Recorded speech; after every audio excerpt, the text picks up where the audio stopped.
Hello, everyone, and welcome to an all-new episode of Meet the S-Class Digital. Now, this is our second special about what many consider to be the best car in the world. And today, it's all about intelligence and innovation.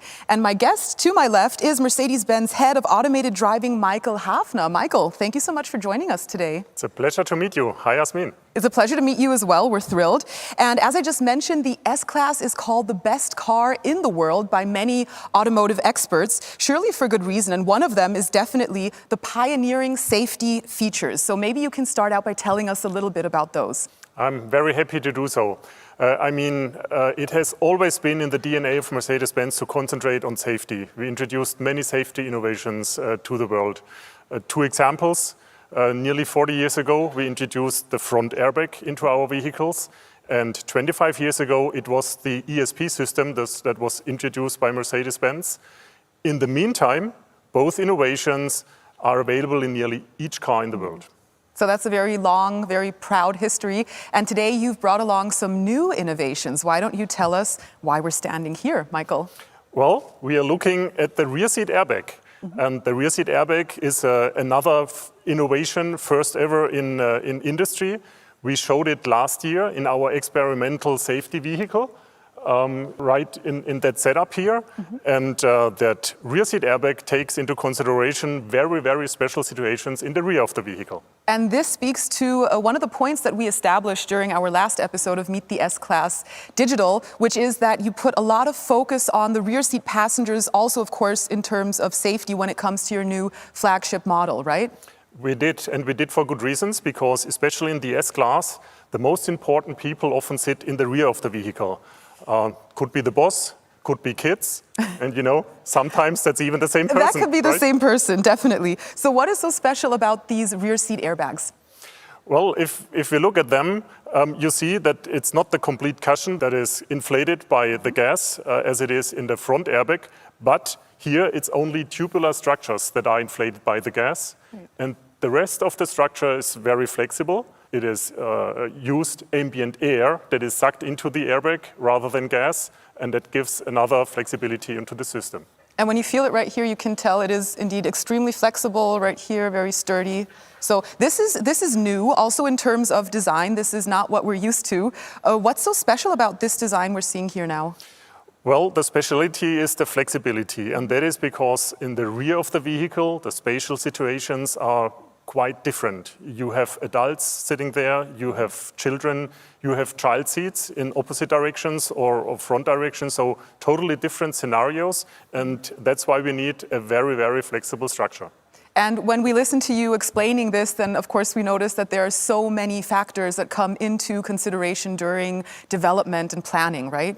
Absolutely. For example, where to put the airbag. This is why the engineers came up with a package that is easily packed into the rear of the front seat with a small gas volume. After the event, the gas is in the tubes, and once the tubes would encounter an obstacle or something, rather than just pushing and crashing into it, they can kind of wrap around it very flexibly, and that's why the whole structure adapts to the very situation of the crash. All right, so that video shows us very well what you've been explaining, Michael. And also, when you talk about safety at Mercedes-Benz, I think it's important to mention that you're not just talking about safety during accidents or collisions, right? Absolutely. What we are doing, we call it the integrated safety approach, because we look at the 360-degree customer experience.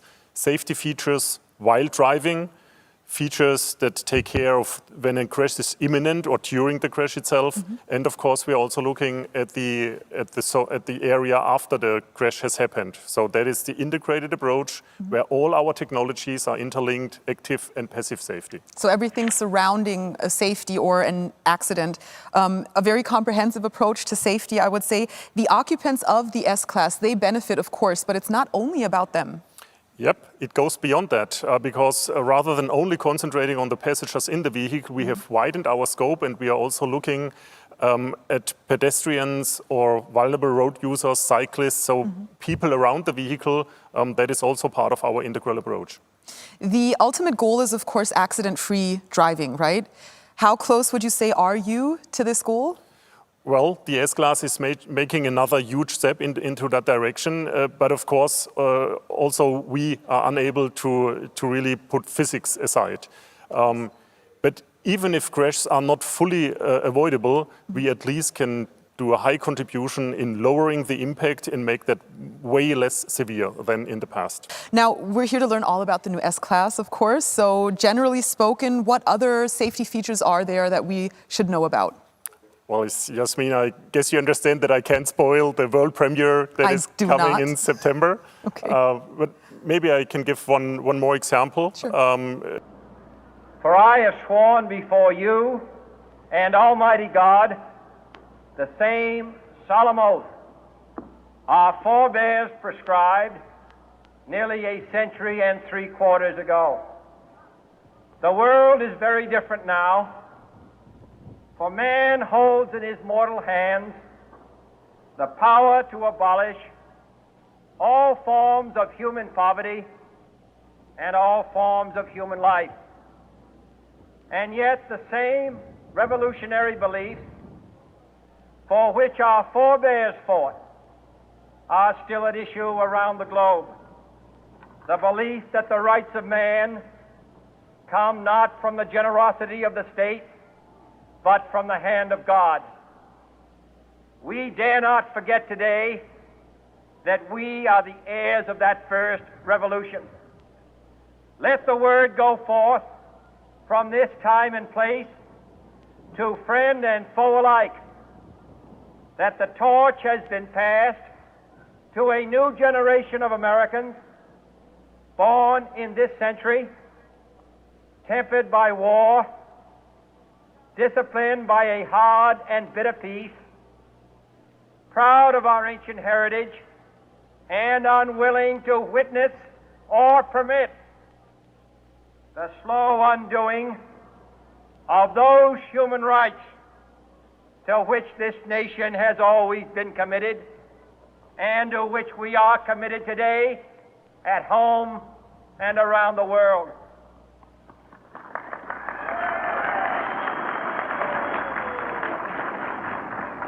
Let every nation know, whether it wishes us well or ill, that we shall pay any price, bear any burden, meet any hardship, support any friend, oppose any foe to assure the survival and the success of liberty.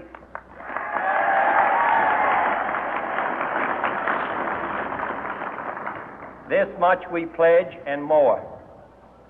To those old allies whose cultural and spiritual origins we share, we pledge the loyalty of faithful friends. United, there is little we cannot do in a host of cooperative ventures. Divided, there is little we can do, for we dare not meet a powerful challenge at odds and split asunder. To those new states whom we welcome to the ranks of the free, we pledge our word that one form of colonial control shall not have passed away merely to be replaced by a far more iron tyranny.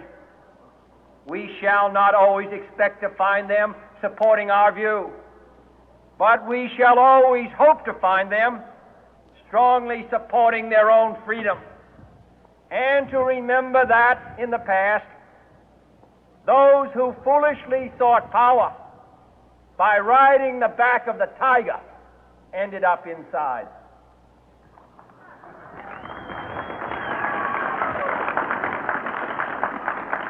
To those people in the huts and villages of half the globe struggling to break the bonds of mass misery, we pledge our best efforts to help them help themselves for whatever period is required, not because the communists may be doing it, not because we seek their votes, but because it is right.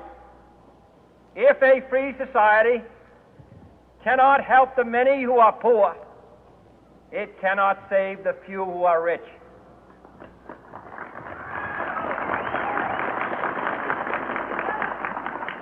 To our sister republics south of our border, we offer a special pledge to convert our good words into good deeds, in a new alliance for progress, to assist free men and free governments in casting off the chains of poverty.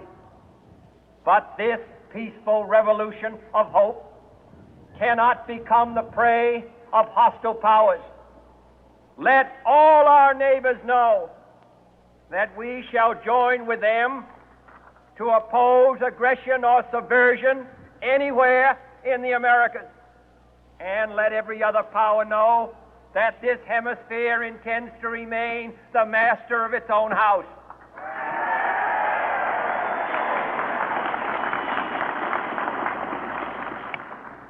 To that World Assembly of Sovereign States, the United Nations, our last best hope, in an age where the instruments of war have far outpaced the instruments of peace, we renew our pledge of support to prevent it from becoming merely a forum for invective, to strengthen its shield of the new and the weak, and to enlarge the area in which its writ may run. Finally, to those nations who would make themselves our adversary, we offer not a pledge, but a request that both sides begin anew the quest for peace. Before the dark powers of destruction, unleashed by science, engulf all humanity in planned or accidental self-destruction. We dare not tempt them with weakness, for only when our arms are sufficient beyond doubt can we be certain beyond doubt that they will never be employed. But neither can two great and powerful groups of nations take comfort from our present course, both sides overburdened by the cost of modern weapons, both rightly alarmed by the steady spread of the deadly atom, yet both racing to alter that uncertain balance of terror that stays the hand of mankind's final war. So let us begin anew, remembering on both sides that civility is not a sign of weakness, and sincerity is always subject to proof. Let us never negotiate out of fear, but let us never fear to negotiate.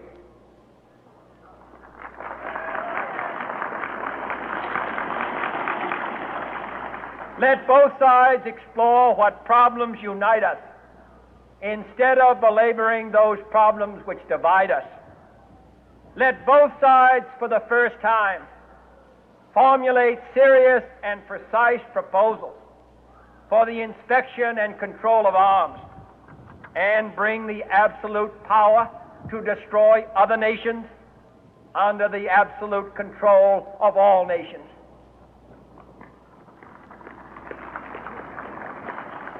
Let both sides seek to invoke the wonders of science instead of its terrors.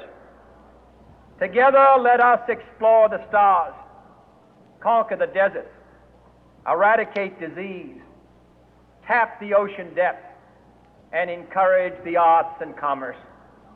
Let both sides unite to heed in all corners of the earth the command of Isaiah to undo the heavy burden and let the oppressed go free.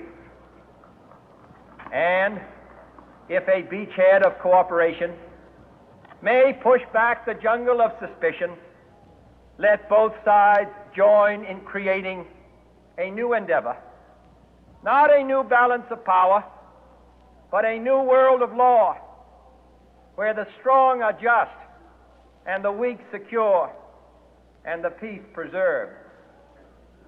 All this will not be finished in the first 100 days, nor will it be finished in the first 1,000 days, nor in the life of this administration, nor even perhaps in our lifetime on this planet. But let us begin.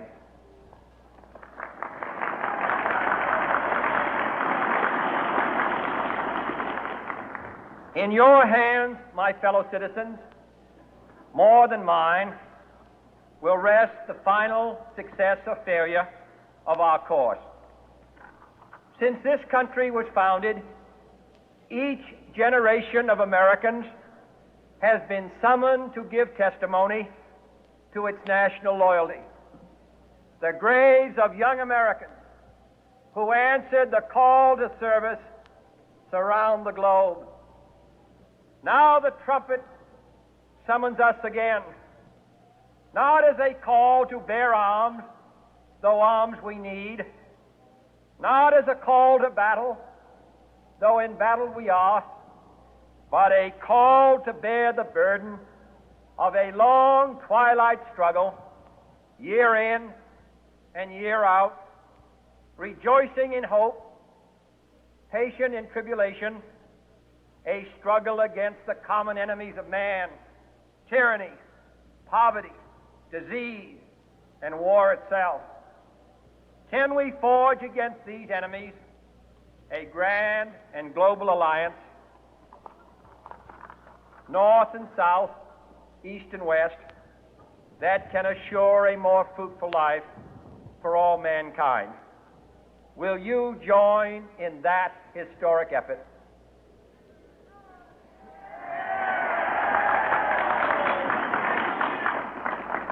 In the long history of the world, only a few generations have been granted the role of defending freedom in its hour of maximum danger.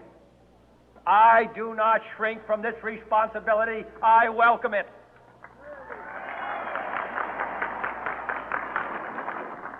I do not believe that any of us would exchange places with any other people or any other generation. The energy, the faith, the devotion which we bring to this endeavor will light our country and all who serve it. And the glow from that fire can truly light the world. And so, my fellow Americans, ask not what your country can do for you, ask what you can do for your country.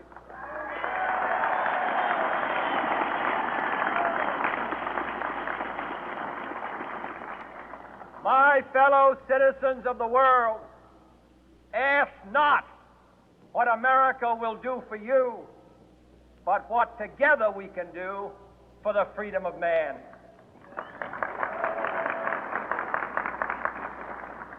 Finally, whether you are citizens of America or citizens of the world, ask of us here the same high standards of strength and sacrifice which we ask of you. With a good conscience, our only sure reward, with history the final judge of our deeds, let us go forth to lead the land we love, asking His blessing and His help, but knowing that here on earth, God's work must truly be our own.